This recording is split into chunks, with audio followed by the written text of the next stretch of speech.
Hey everybody, my name is Rain and I am here at Victory Gardens by Rain. This is my YouTube channel. If you're new here, I am beginning my journey, so come along with me. My name is Rain, like it rained outside, and today I'm going to be planting potatoes. I'm actually very excited. I walked into my local hardware store, which is Ace. Big fan of Ace. I have a really sweet Ace that I go to and I actually work at. I saw that we had our potatoes in, so I'm very excited. I got 3 different varieties of potatoes. But before I go into that, I kind of want to talk to you a little bit about potatoes.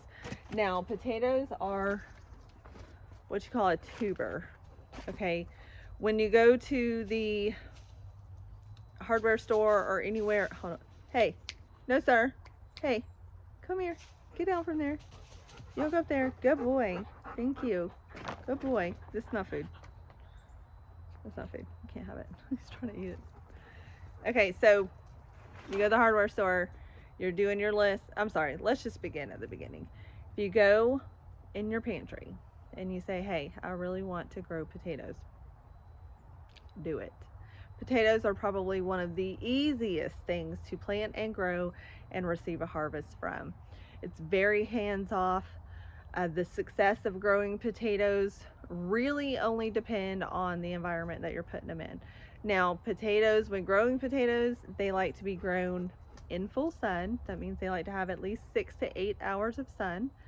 And then you fertilize them every 4 weeks, pretty much, is what they recommend. If we're being real here, I just have a lot of compost in my soil already, so I don't really have a regular fertilization routine. So I tend to plant my potatoes and fertilize when planting, and then if I notice anything with the foliage of the potato plants looking any kind of weird, I'll fertilize at that point. But I don't tend to just fertilize on a schedule because I feel like the plants will tell me if they're nutrient deficient, and that's when I address it. So that's kind of my take on all of it. I'm not really a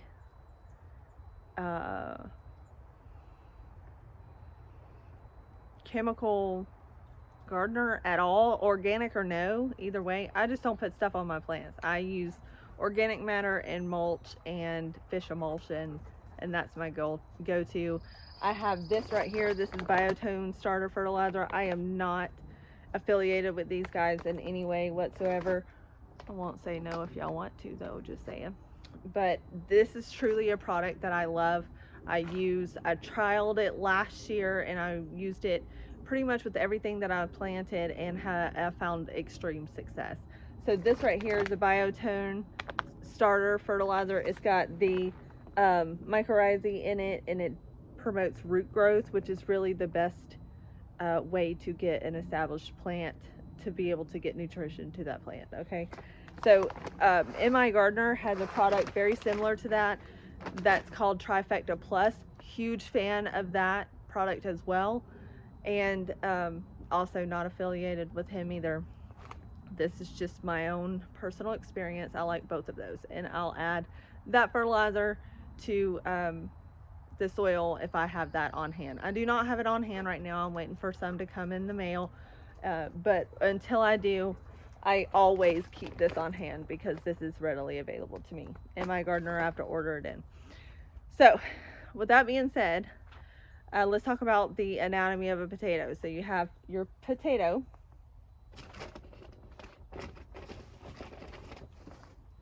and potatoes will grow these, they're called eyes. I'm making it all. So right here you see, whoop, hello. This is an eye. This is an eye. This is an eye. This is the eye. So basically an eye of a potato is its growth point. So when you go to put your potato in the ground, you want to put as many eyes pointing up towards the sun. So my eye is looking up to God, like, hello, Jesus.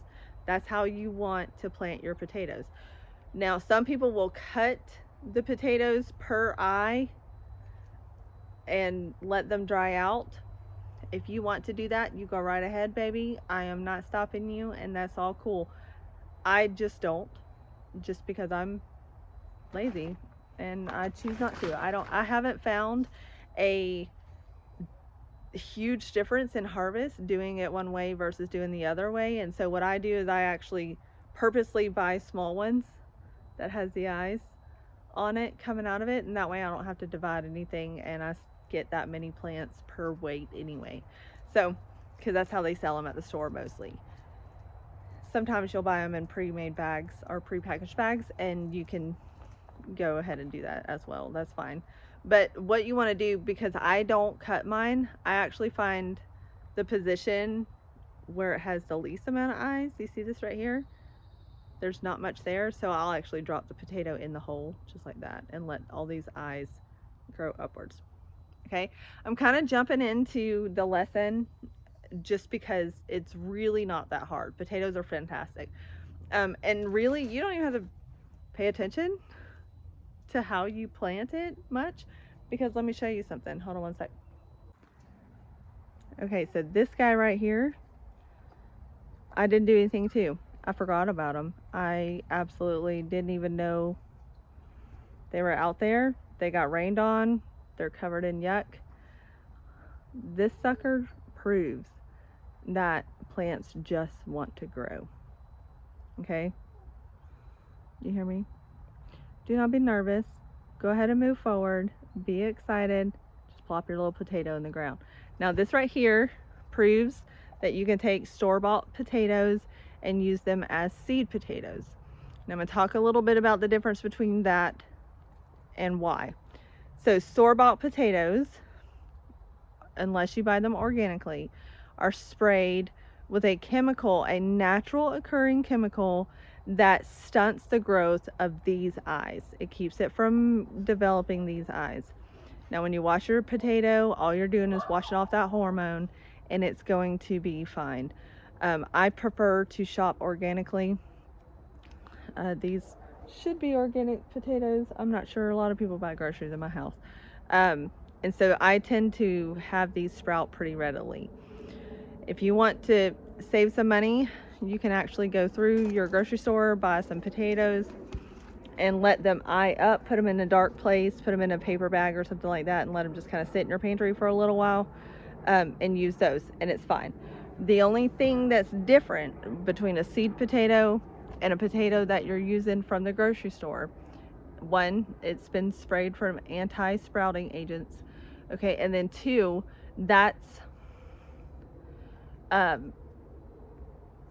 generations of a potato.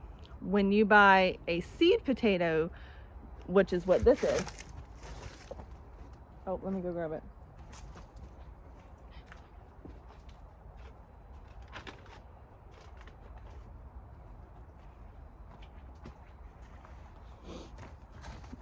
This guy right here has never been treated with an anti-sprout agent. I can't say that quickly.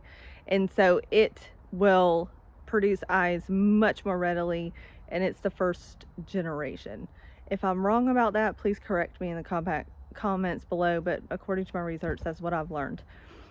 So you want to go ahead. For me, I prefer to buy seed potatoes because I know that they're going to produce a lot. As you save potatoes and as the different generations go down, like I'll plant this guy because he obviously wants to grow. But as I keep saving my own seed potatoes, I'm saving that genetic line, and the production will reduce year to year to year to year. So it's kind of just, you want to make sure you're saving your new potatoes, your little potatoes, the ones that are just kind of developing for seed potatoes, versus your last haul of the year, because then you're getting vigorous, they're wanting to grow. But anyway, besides the point, that's just a lot of information. The moral of the story is, if you have a potato, whether it be from the grocery store you forgot about in your pantry, or in my case, my backyard, or you went to the hardware store and you bought seed potatoes, just put them in the ground. Okay? I'll show you how. So this is the bed that I'm going to be using to plant these potatoes. I got 3 different varieties, and so I'm going to kind of start planting and then plant until I run out of space for these varieties. I got like 2 pounds of the white, and I got Yukon Gold, and then I got a red variety and a white variety. They're pretty standard. I'll pop up the names on the screen as I go to edit. But I'm going to take this soil, this bed, and I'm going to amend it to where I can add the potatoes. So last year I sourced out some soil and I ended up ordering it, and I ordered it from a trusted company, and I'm not upset about it, but I ended up getting ground soil and not potting soil, or not container soil, so it got really compacted and it settled really well. So I'm actually going to take some of this Mother's Earth Terracraft soil right here. I'll show you the bag when I fill it up, and I'm just going to kind of top it a little bit, and then I'm going to take and incorporate it with a hand tool. So I try not to, in my garden, I don't do a lot of digging. I'm not necessarily sold to a certain brand or type of gardening. I just try not to disturb the soil as much as I can, because I believe that the life in the soil is more valuable than a technique. So I also don't spray or do anything, or anything like that. I just try to just strictly use soil and then amend that soil as I can. So anyway, I went ahead and trimmed up the collard greens back here. I am kind of trying to hang out and wait for these guys. Let me turn you over here. I'm gonna sit down. To get a little bit bigger, because they got stunted in the Arctic blast. So I'm just gonna kind of leave them. But I am gonna take and around the areas where there's not a plant potatoes. In the middle of this planter is a trailing lantana, phenomenal companion plant, because with the idea of companion plants, it is about confusing the pest, not necessarily working together for some reason. With companion planting has so much information out there that it's overwhelming. And so what I tend to practice is whatever confuses the pest from getting to the plant. So because I saw just a few potato beetles last year, I'm not worried about it, but because I did notice that I'm starting to get a population in my ecosystem, I want to make sure I plant these potatoes somewhere where I know that they'll be protected. And trailing lantana actually is very long, and it tends to be like a ground grower, not a spreader. It's more like juniper, where it has one main lead and then the branches go off, but it's just low growing. I can't wait for you guys to see it in full bloom. It's beautiful. Sometimes they come back for me, sometimes they don't. Most of the time they do, but I've had some lantana not come back, of the trailing lantana, because I live in such a mild region. But with the Arctic blast, I don't know if it's going to come back. So if it doesn't, that's cool. I'll just plant some more, because it's readily available for me at my local garden center. And I just love it. I could have it everywhere in my garden. The pollinators love it. It has a very strong scent, so it's a really great companion plant. But anyway, I digress. So I'm just going to amend this soil. I'm going to top it with the Mother's Earth potting soil to try to get some perlite in there. And I'm probably going to get some vermiculite that I have in my garden and just kind of do like a light dusting there, because the soil underneath isn't bad. It's just what I topped it off, because each year when you do the hugelkultur method, the organic matter in the bottom of these boxes are going to break down and your soil level sinks. That's natural. That happens in any container. You should always try to keep that in mind as you plan your garden. You're going to have to either have compost readily available or source your soil. I live in an urban environment, so I tend to have to source my soil. I have to be very careful about who I source my soil from. But anyway, excuse me. I'm going to go ahead and prep this and get it ready, and I'm going to show you guys kind of like in a time-lapse situation, because I don't want to spend a lot of time in soil prep right now. But like I said, all I'm doing is adding the Biotone starter fertilizer, adding the soil to top it, probably some vermiculite, and I'm just going to get it ready to be able to maneuver, because potatoes are a tuber. They're not a root, but they are a tuber, and so they grow underground. You're going to have a stalk that comes out. It's going to be a potato. It's going to look kind of similar to the color greens right there, where it's just going to have foliage, and then they're going to bloom, and they bloom, and they actually look very similar to eggplant flower. And once it starts blooming, then it'll start dying back, and then that's how you know that you can harvest. Now, I'm planting these potatoes. It is February the 15th, the day after Valentine's Day, and I know that it takes about 100 days to be able to grow to full maturity, and so that means in June, around my birthday, I'm going to be harvesting these potatoes. So, and then that's just enough time to replace the tomatoes with something that has enough time to grow before the fall. So I'm really excited about that. So I'm going to plant some potatoes here, and I may plant some potatoes in this other box right beside it. So we'll see how it goes.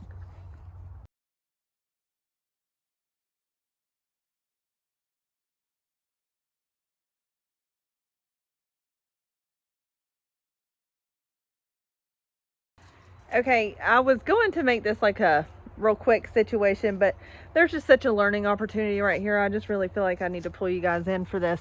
So I shared that I got the soil, and they sent me ground soil. So when you order soil, you source your soil, or you're buying it, or you're even in conversation with somebody, there is a huge difference between garden soil, potting soil, and seed starting soil. That's your main situation in gardening.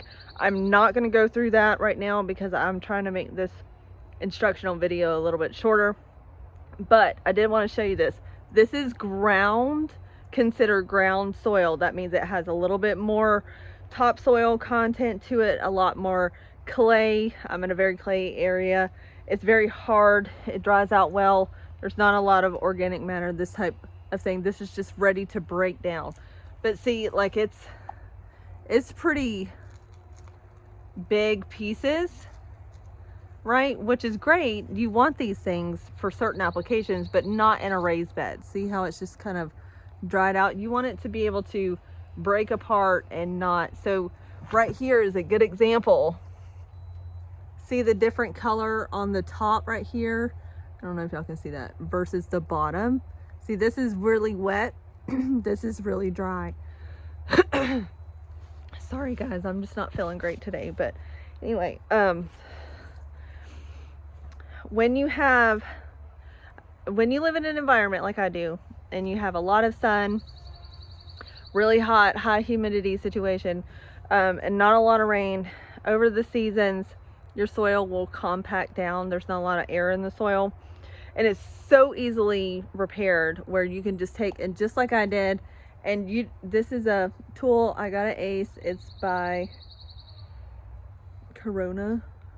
It's actually my favorite tool in the garden, except for the long handled 3-prong cultivator. That's my other one. But anything with spikies on it, I'm cool with, because the sucker right here is really great because it kind of is weighted, and so I can just let it do the work for me. Okay, there's not a lot of work that's doing, but see how it's better. So you want to just kind of like let it fall, but you see how there's these chunks right here? You want to just break those up. You want to get all of this kind of broken down into. See the difference as you go in this bed? There's a different soil texture. I don't know how well that conveys over but see down here, this is just such a great fall apart mix. And then this here on top, see how it's got life in the soil, but it's hard, it's compacted. And dog hair, But anyway, you want to make sure that you're getting in here and you're really breaking up this soil. I don't think I'm going to add that other bag of soil right there. I was going to add that, but I don't think I need to, because if it fluffs up, it'll be fine. I am going to go ahead and add that vermiculite though and see. But you see how hard this is? That's pretty tough. So you just kind of have to break through the first barrier and get down into that good soil and toss it around. And that's okay. I mean, I've been gardening for over 10 years and I'm still troubleshooting things like that. So anyway, knowing your soil is a big, huge thing, and I'll go over that pretty soon and get that material going. But like I said, you want to make sure that your raised beds, if you're in a raised bed or a container, it needs to have aerated, light soil, and kind of move from there. So I'm gonna put it back on the time lapse so I can get this done. See, this already looks just so much better. See, I can just pick up the soil and just kind of break it up in my hands a little bit. So I'm gonna go get the vermiculite and kind of add to that a little bit and be right back.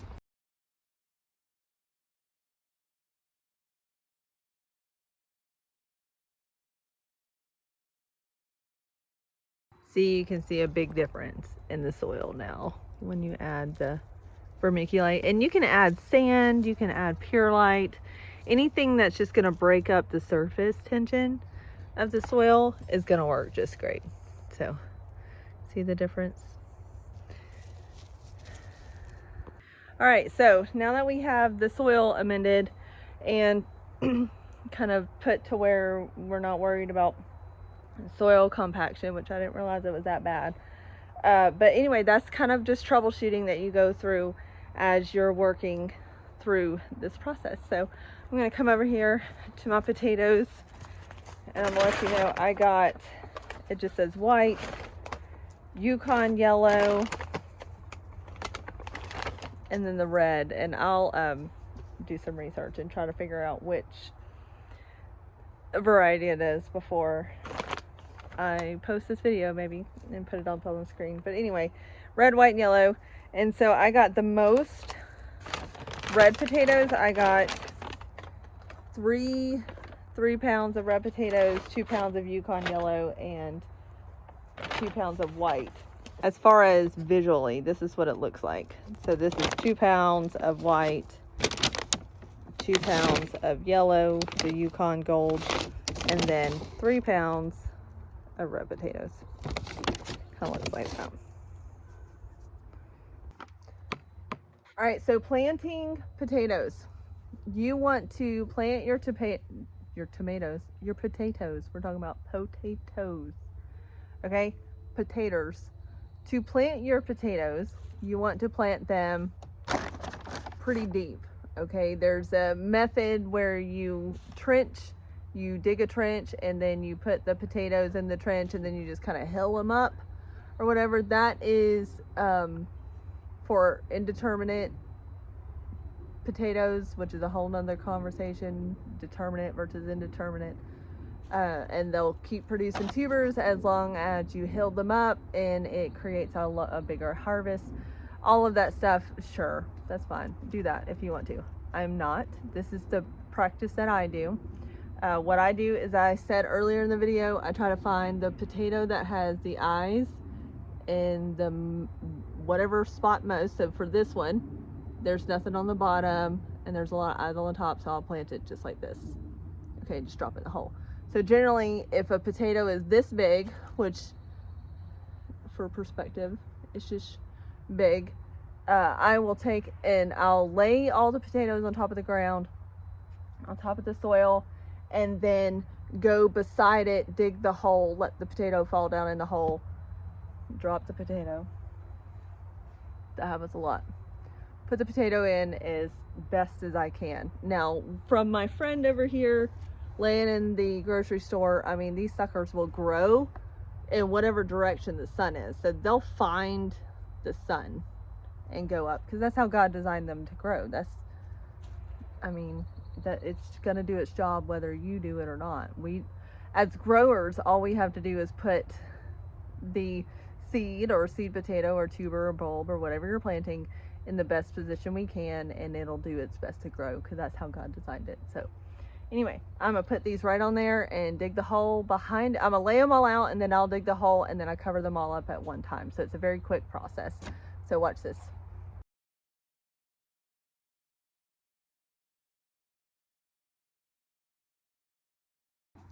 All right, before we go any further, I do want to talk about the spacing that I did at those potatoes. Now, I plant my potatoes pretty close together, and it's because I only have a certain amount of space, and I try to utilize that space as much as I can. But I also go out of my way to buy these little guys that nobody else wants, so that I can plant them with a higher intensity. So that is very close together. I'm not sure what the recommended grow width is. I'll look it up and pop it on the screen. But I don't necessarily follow the spacing that's common for most plants, because that's more of a monoculture spacing recommendation, and I tend to stagger my plants to utilize the space as well as I can. So I don't plant in rows, I plant in clusters, and I really try to practice more on the square foot gardening side when it comes to spacing, because I can put more in the space that I have, and they still produce a lot of harvest, and it doesn't really affect the harvest because they're getting the nutrients that they need in the spaces that I give them, because of how well tended the soil is, and also with me being very attentive in the garden. Like my plant tells me it's looking a little funky, I'm going to do something with it. So that's the benefit of planting high intensity, is that you're going to get a lot in the space that you have. But the pro is you get the space. Con is you really need to pay attention to your plants telling you what it needs. Now, don't freak out. Don't try to panic on that. That really honestly just means watch and learn. If it's acting different than what it has normally been doing the entire time you've been growing this plant for this season, if it was really green and then it's not, that's when you need to pay attention to it. That does not mean start a routine just because your plants may not need it. Okay, so go ahead and put your potatoes. I space them out this way, and I'm going to bury them, and I'll just show you real quick how I do that. But remember, I fertilized with a granular. There's compost in this. It's new soil compost, vermiculite to soften the soil, which is going to help with drainage issues. I can't talk, I'm sorry. It's going to help with drainage issues, because potatoes don't like to be sopping wet. They don't like wet soil, so they like really well draining soil. And that's why I went out of my way to make sure that this bed was amended appropriately. I need to give these potatoes the best start that I can, and then God's going to do the rest. Okay? So I'm going to go bury these real fast, and then we'll come back.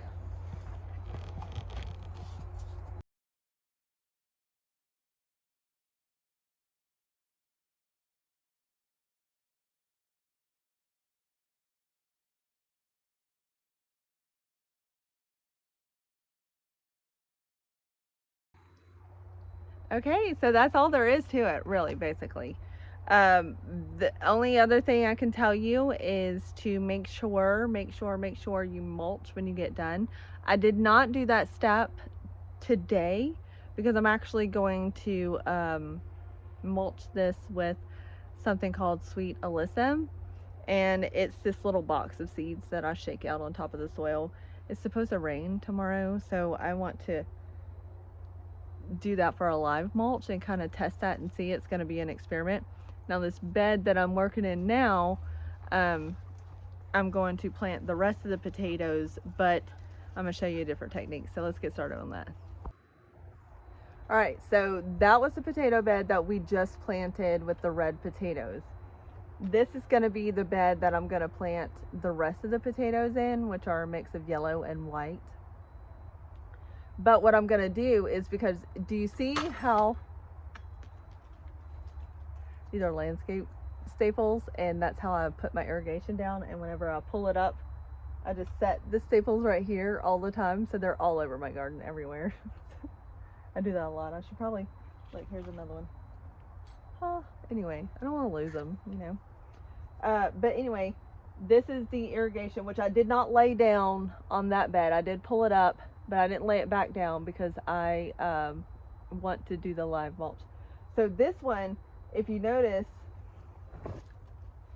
this bed has sunk down a lot. There's a lot of room from the edge of the container to the soil level. It's a good palm, like a good 4 inches down, okay? So what I'm gonna do is I'm actually gonna lay the potatoes. I'm gonna fix the soil just like I did over here. I'm gonna put the fertilizer. I'm gonna add some worm castings because I have not amended this bed yet. So I'm gonna add some worm casting, and then I'm gonna take this bag of soil and just dump right over the top of it. I'm just gonna layer it up so that the soil is even with the top of the box. Now I like to do that. A lot of people will plant their beds this deep and have that much of a lip on it, and I don't like to do that. I'm not going to comment other than that. I just don't like to, but it's mostly because that little lip, that 4-inch lip right here, that creates a micro environment down in the box, and it actually creates an environment for funguses to run rampant, for just disease to not be able to breathe. There's just not enough airflow a lot of times, and especially because I plant high intensity. I'm finding these suckers everywhere. But anyway, so they're closer together, so I need to make sure that my soil height doesn't interfere with the plant growth above the soil. So that's why I always even them out as much as I can. Now, not all beds are even to the edge, but as I amend them up to the edge.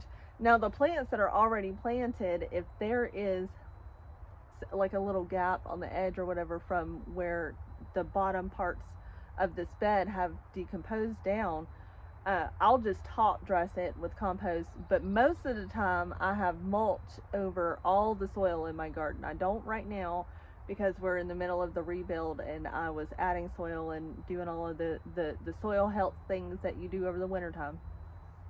And I just incorporate that mulch into the soil because it adds back organic matter, all right?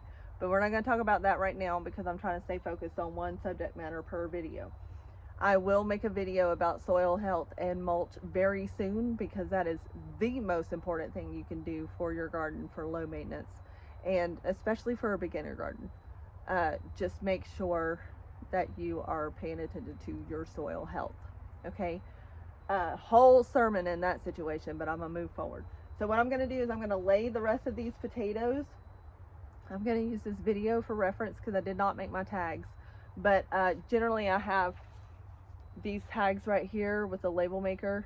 My label maker, see how it says that's garlic? I don't know if it's backwards or not when you read it, but this is the garlic that I have planted there. But my label maker actually prints out on label making tape that is suitable for outside, and so it can get rained on and it can get exposed to the elements and everything and still see. So I would much rather use the label making tape with those tags, and I'll even save these tags, these plant marker tags that come from the plants that I purchase or collect as I walk through the store, and I just picked them up and keep them, because I'll use the back of them and use my label making tape, or I'll just put a piece of label making tape over this right here. And that's just me using resources that I have, and it's just stuff that I can reuse and it not add to a landfill, and that's really all I'm trying to do. So any kind of marker you have, but you never ever want to plant anything without having it marked, because you will forget. I promise you. I don't care how old you are, you will forget. You don't have to be an old lady like me, and you'll still just forget, because you get out here and you have all these different varieties, and it's so much. Please label your plants, please. I promise it'll help you in the long run. But again, I digress. So going in here, this soil already looks really great. This is probably one of my best looking boxes as far as having organic matter. So there's not a lot that I need to do. I do need to pull out some of the frostbit babies from the Arctic storm. And what I do is I just cut it at the soil line and toss the foliage, because I don't want disease or anything like that staying on top of the soil. Because where I live is hot, it's humid. Most diseases live in the air and in the soil. So if I can prevent it in any way, I'm gonna try. So I'm gonna clear off the debris off the top of this soil, lay my potatoes down, and add the fertilizer, add the worm castings, and then cover it with this bagged soil, which is a really great product as well. So I'm gonna go ahead and get started on that, and y'all can watch similar process.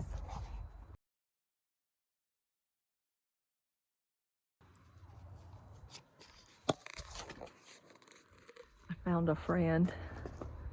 Check it out.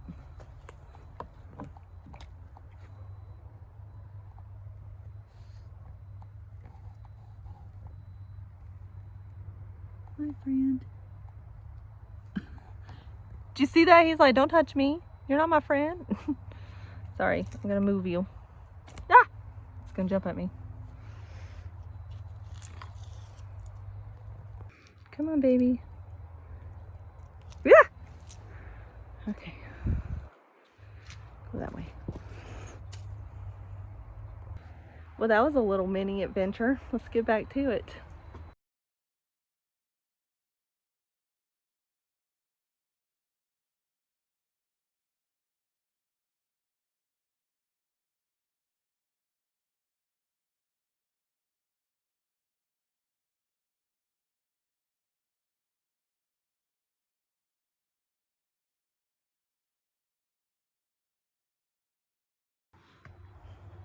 So I did all that in time lapse, but I actually wish you could have seen it like in real.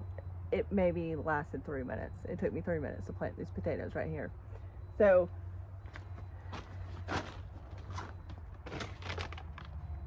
got the regular white up front and the Yukon Gold in the back. So that's what we're doing here. So I'm actually just gonna take my irrigation and just pin it right back in place. And this bed is ready to go.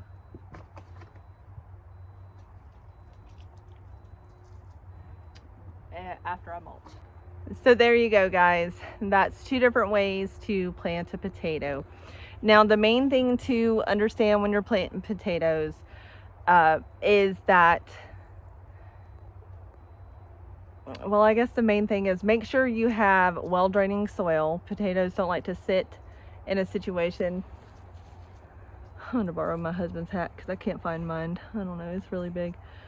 But anyway, make sure you have really well draining soil. Make sure you have fertile soil. Potatoes are very heavy feeders, but they like, is it potassium? Phosphate, I'm sorry. They like phosphate over nitrogen.